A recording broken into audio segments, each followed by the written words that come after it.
It depends on port, and the character he's fighting, and the skin both of you are using, and the stage. What? Why is he playing Tchaikovsky's Nutcracker? Why is he playing the Nutcracker? Said, some small and insidious. Do they recoil back from the other's respective blow? No, Do they decided that both go port flying? priority was the way to go. There's a stronger... But what happens when two characters grab each other at the same time? Well, for this dilemma, the great minds at HAL Laboratories threw out any semblance of actual gameplay deciding and instead opted to create a system based on which port your controller is plugged into. If two characters grab each other at this, mechanics like these ones are known as port priority. Now, knowing just what I told you, you might think the highest is how throwing opponents changes based on which port you're plugged into. Say Peach in port 2, see how they're distinctly different poses? Alright, now watch what happens on frame 2 of this Falco's animation. He goes to frame 1. Yeah. It's so dumb, I hate it. I don't know why this is a thing. This son of a bitch skipped a frame and started the animation on frame 2. Not gonna lie, I intentionally never learned about frame data or port priority because I never want, because I know me and I'll get so tilted. I'll be like, I only miss that chain because of port priority. This game is fucking stupid. I know for a fact that would have happened to me and I don't ever want that to happen. What I am curious about is I would like to go into my Sleepopedia stats and I'm curious if I have a noticeably higher win rate on either one of the other ports when I have higher or lower port. I am curious because I have enough data where it would not be an accident. For example, the offset in animation determines whether Mr. Game & Watch bounces from Dr. Mario down throwing him. Or he just gets to, yeah, grounded. This is because, as the higher port, Mr. Game & Watch's first frame of hit stun places his character position beneath the stage, which results in him just being placed on it. Conversely, because lower port Game & Watch skips, the difference in animation also causes Falco's down throw on Fox at certain percents to be either good for Falco or advantageous for Fox. Yep. Yep. For reasons I don't understand. But of course, the big deal with port priority, but getting thrown by an opponent, it's not unusual that this happens. Why? Why do you have to show this? Of all sets, why do you have to show this? Been several times a stop. We're beefing.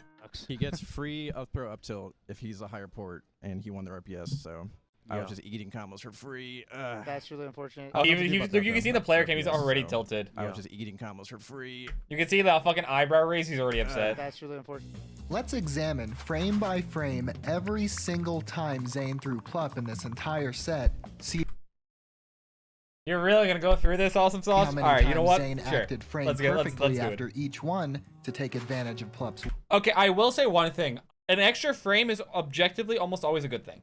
It's almost always a good thing, and there's no way it makes no difference. Maybe it makes less of a difference than you would think, but there's a lot of, like, I disagree with, like, this type of thing. It's, like, not only that, but just off of any throw, this is going to matter. I don't like using this, but I'll one frame longer animation and count the number of times this single. The problem is, what do you do when it happens? What do you do? How do you remove port priority? What we have to do is check the number of frames of hit stun these throws in this set subjected Plup to. Find which frame of Plup's hit stun Zane followed up on. Of the 45 times Zane threw Plup, 21 were followed by a frame perfect action by Zane, and only 4 of those, each in the third game on Final Destination, resulted in true combos thanks to port priority. That's still massive, the other 17 frame perfect actions either didn't. 4 combos at the top level of Melee is a significant amount, though. Plup would have had to act out of hit stun frame perfect. You buffer tap jump. Tap jump lets you buffer out of hit stun.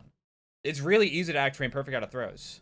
That's why when people are DIing up, you always see them lose their jump. Yeah, it's a massive window. Perfectly with an aerial or special move. I'm talking to chat though. Goes without. Yeah, the up tilt one. But that's massive. When you get up tilted, that's literally like a stock. Oh, and get this. For this throw, if we apply Plup's exact DI on this up throw up tilt, but with the ports swapped, it actually connects a frame earlier, because Sheik is on a different, slightly more vertically aligned frame of her getting thrown animation That's actually thanks really to funny. port priority. All right, making that's it funny. a true combo anyway. That's funny. That's hilarious. The issue is more likely your pathetic human reflexes being unable Pathetic? to consistently act Excuse in me. a 16 millis. Now, don't get me wrong. This extra frame Zane got to work with is fucking stupid and has no Okay, we're in place agreement. in a competitive environment. Okay, we're in agreement. And then. I'm down. ideally, I'm down. the number of times Zane gets a true combo because he won rock, paper, scissors for port 4 should be 0. But it doesn't exactly make follow-ups free. In fact, to claim it's anything more than largely unimportant requires ignoring how one extra frame of actionability just normally isn't enough to escape a throw follow-up.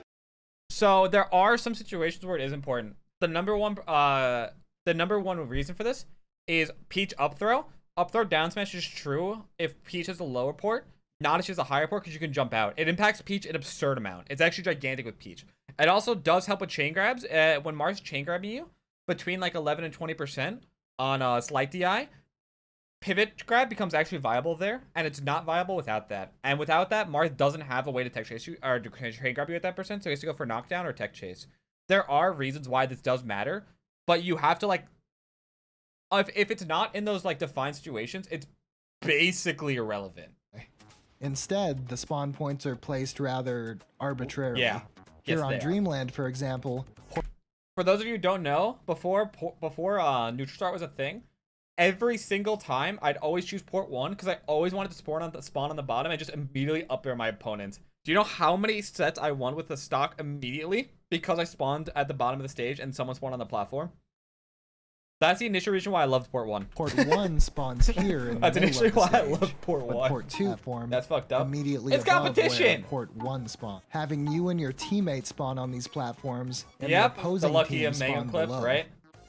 Yep, the lucky mango clip. Or spawning above a character that excels at juggling opponents. Beat to King Armada. Okay, this Who do you works. think is the favorite here? I Think think PP, it man. is 6-4 PP. He's just dead. Ooh, double nair. He's God. Tipper, done. just Alright, dead. There's stop. This means on Yoshi's story, where port 3 spawns above port 4 at an appropriate height above the platform, you can drop through the platform with an aerial Yep. before your opponent in port 4 can Yep. really For react. whatever reason. Remember this guy? Well, his down B Oh, is that's a really cool, move yeah, but called hey. Cyclone, and it can be charged or uncharged. When it's charged, Luigi can mash B to gain height with it, and when it's not charged, he can't.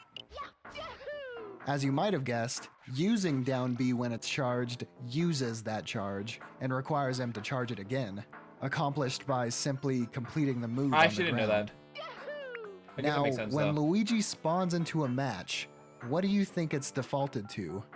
Charged or uncharged? Hopefully uncharged. Alright, you got me. It depends on port, and the character he's fighting, and the skin both of you are using, and the stage. What? What?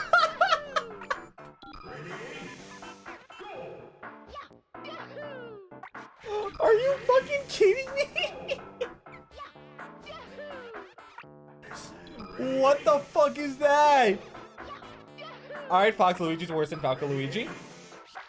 We actually know why this happens. Deep in the uncharted, disastrous pit of What the Melee's fuck code, is that? there's a variable for Luigi's Cyclone charge. Now, when Luigi begins one a time match, perfect. That's instead of it being ridiculous. set to say 0 for uncharged and 1 for charged, it's set to nothing, resulting in it just being set to random crap at the beginning of every game, Oh my god. which the game interprets as charged or uncharged.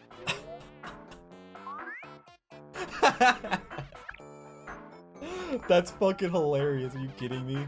Oh my Busy god, that's Dubs so rewatcher, funny. I didn't know that. Smash, That's John a first O, for me. John I've never L, heard of that before. Josiah B. That was funny. Oh my god, that's really funny. That's fucking hilarious. I'm not gonna lie.